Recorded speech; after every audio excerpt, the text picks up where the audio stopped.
Hey everyone, how are you all doing? I hope all is well and welcome to my GW3 preview slash team selection video.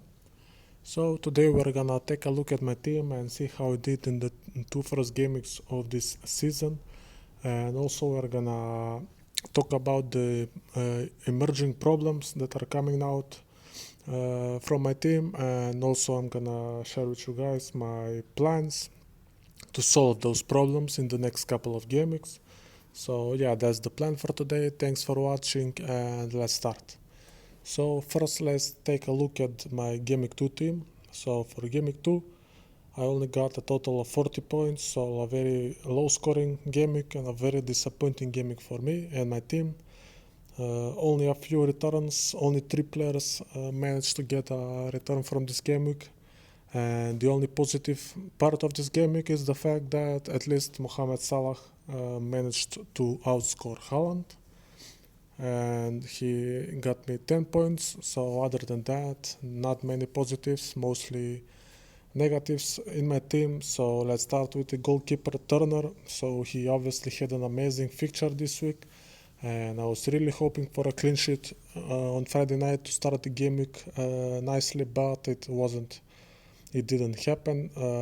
Sheffield United managed to score a goal from the few chances that they got, so his clean sheet was wiped out, but luckily Onana got the same points as well, only 2 from him, so it ended up not mattering in the end, but it would have been annoying if Onana kept a clean sheet. Gabriel, the second problem or disappointment from this game week. For me, another benching for him. First 2 game weeks he has been benched. This player is becoming a problem. I mean, I already transferred him out, to be honest, so we're gonna talk about that in a little bit. So this player is a huge disappointment for the start of this season. I had high hopes for him.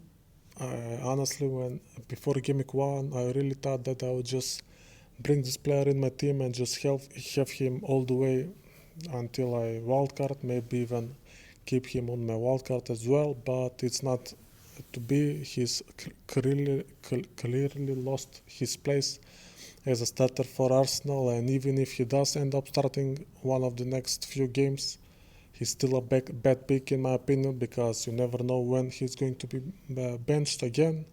So long term, a very bad pick and definitely a problem. In the midfield, a couple of disappointments as well. So Mohamed Salah, he did score a goal, but he managed to miss the penalty that he had, and ended up on only 5 points.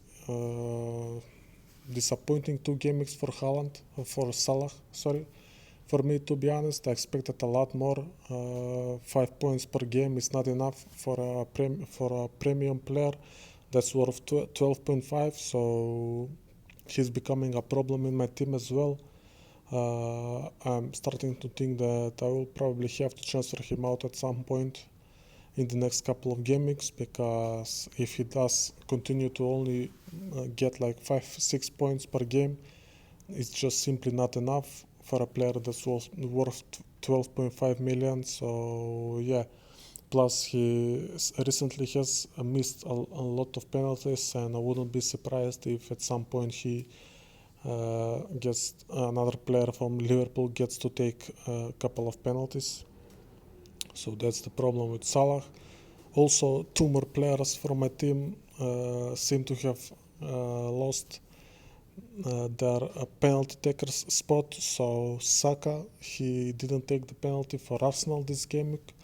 Arsenal obviously got a penalty, and Martin Odegaard was the one to shoot and score.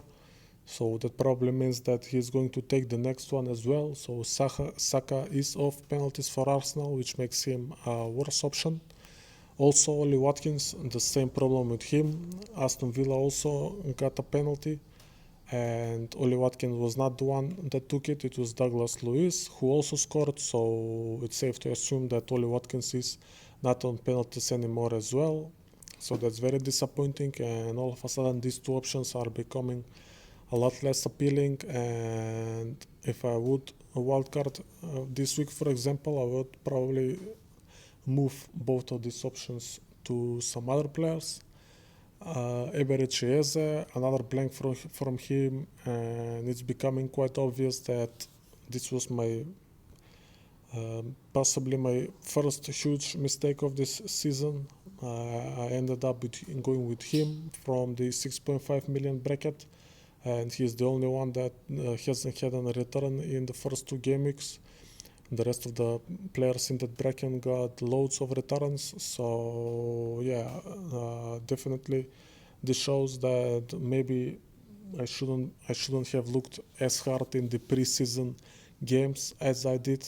Possibly I should have just picked players not based on preseason, maybe based on what I think their team will perform during the season and based on fixtures. So yeah, Beretche is another disappointing player that I'm looking to get out of my team, and also Joao Pedro, one more problem in the team. So he was benched as well in this game for Brighton, Wolves away, and he got subbed on and only played 33 minutes, but Brighton scored all of their goals before that anyway, so it ended up not mattering. Another player that I need to find a way to transfer out, and the problem with him is that at the price that he set it, there are no other solid options. So that's why I'm struggling to find a player to sub him, to transfer him out for, and I would have to downgrade somewhere else in the team to be able to transfer him out. And lastly, the last problem for my team is the fact that two of my bench players are injured at the moment. So both Baldock and Chukwuemeka are injured and will probably miss the next couple of games, which is another problem because I will only have one player available from the bench to come in the team in case I need him, and that player is Kabore from Luton, who, I don't expect any returns from him because he plays for Luton Town, so my bench is becoming a problem as well. And yeah, so like I said, lots of problems in the team at the moment, and that's why I'm strongly considering activating my wildcard for Gaming 3 to solve all of these problems, but I still haven't decided on that. I would rather, if I'm being honest, I would rather try my best to not play it at least until this Gaming 3 and Gaming 4, and save it for the after international break for Gaming 5, but I might have to play it this week, I'm not gonna lie. So yeah, this is how the team looks for Gaming 3. As you can see, already one transfer made. Gabriel is not on the bench.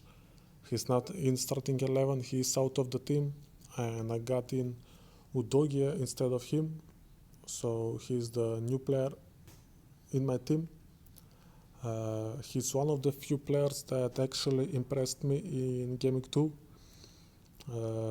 Spurs as the whole team impressed me defensively against Man United. Their goalkeeper is a decent goalkeeper. He got a couple of very good saves. Plus, Udogie, I like the way he looked on the field.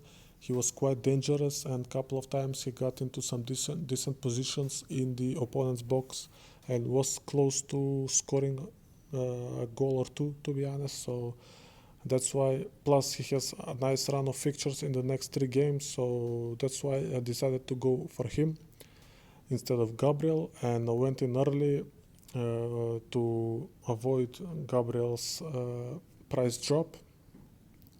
Now, I'm not a fan of the early transfers, and most of you that have been around since last season would know that.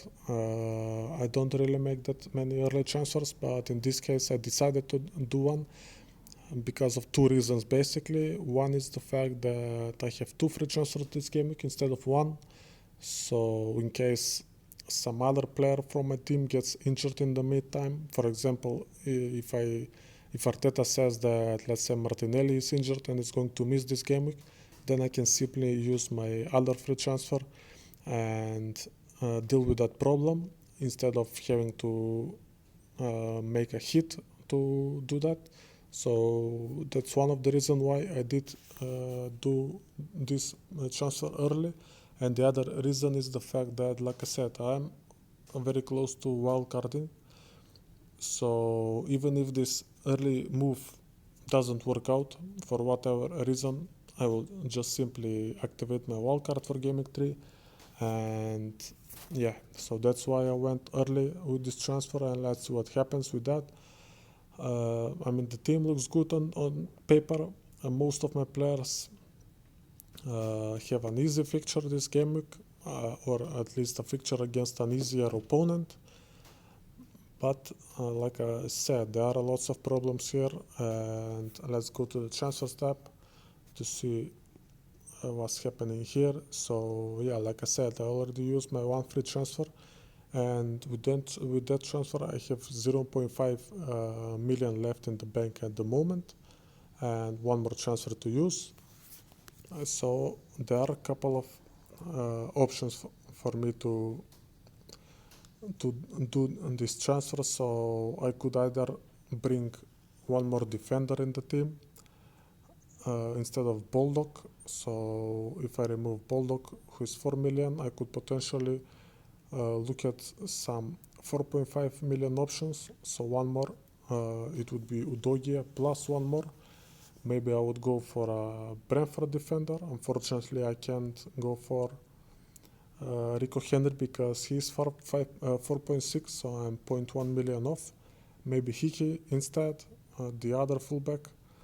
That's one option. Or I could just look around for possibly a different option for another team.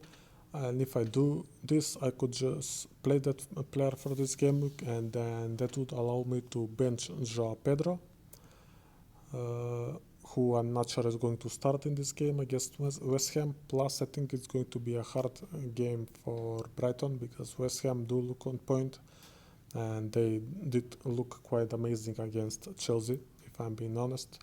So yeah, that's one transfer option that I'm looking at. Other one is to just remove Eberechi Chiesa from the team, so and solve this problem in this game week. So if I remove him, I have 6.9 million in the bank, and I mean, if I do end up removing him, then the obvious choice would be Mbeumo from Brentford, who has had an amazing start to this season, scoring a goal in both of the starting games. Plus, he got two returns or two goals in the game 2. So he would be the obvious switch if I do end up going for this transfer. Now, I'm not quite sure how many goals Brentford are going to score against Crystal Palace, because I was quite impressed about from the Palace's defense against Arsenal. They were close to a clean sheet in that game. They didn't leave that many open spaces, and they ended up losing because of a penalty. So I do wonder how many chances will Mbeumo get in that game to score a goal. So maybe I would wait on that transfer for one more game and do that in game 4. But if I do end up transferring out Eze, it would be for him most likely in this game week. And now I would like to transfer out Joao Pedro, but like I said, I can't, because without a hit, and I'm not looking to take a hit at the moment, because when I remove him, I have 6 million in the bank, and there are no players at that price range at the moment that I'm interested in. The closest one would be Visa from Brentford, but he's 6.1 unfortunately, so I'm 0.1 million off because of his price rise. And the last transfer that I'm looking at for this game week is potentially moving on Ollie Watkins, who is no longer on penalties for Aston Villa. Plus he has 2 away games in game week 3 and 4, And Aston Villa actually play a couple of European games this week and next week, so that could potentially be a problem as well because of rotation and all. Like, if Oli Watkins starts all of the European games, he might get his minutes managed in the Premier League, and he might get some early subs. So I would like to get the first player that I would look at to get instead of him would be Alexander Isak from Newcastle. I think Newcastle have an amazing attack. Obviously, they didn't score against Man City, but in the first half they were very dangerous, and they were fighting with Man City and they were keeping the pace with them. But unfortunately, they didn't manage to score a goal in this game. But I think there are lots of goals to be scored from Newcastle in the next couple of games. Liverpool at home is an amazing fixture for them. Brighton haven't been that good defensively as well. That's another good fixture. And after that, there is a nice run until all the way until game week 11. So this is another transfer that I would like to do. Remove Oli Watkins and get Alexander Isak in his place. The problem with this is, like I said, I would have to unfortunately start Joao Pedro in this game week, which is not ideal, but it is what it is. I can't really do much about it unless I wildcard. So yeah, and the last option is for me to possibly even roll my transfer this game week and only do the one transfer that I already did, Gabriel to Udogia. And in that case, I would have 2 free transfers for game week 4, and I could finally remove Joao Pedro in that case, plus one more player. That would probably be Eze at that point, and then I could possibly look to wildcard in game week 5.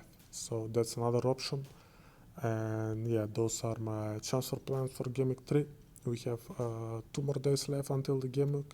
Keep in mind Aston Villa plays an European game tonight, so if you are looking at some of their options, like Diaby maybe, or a defender for example, I would be patient with them and see what happens in their game in the Europe, and then decide what to do with that. And I will also wait with my final transfer until Friday. So we have another Friday deadline. 3 weeks in a row we have a Friday night deadline, so I will wait with my second transfer and decide what to do then. And yeah, if you guys are curious about my second transfer, make sure you watch the shorts video where I will share with all of you my final team for Game Week 3. So yeah, that's all for today. Thanks everyone for watching, and hopefully Game Week 3 is going to be a lot better than Game Week 2. See you in the next video. Peace.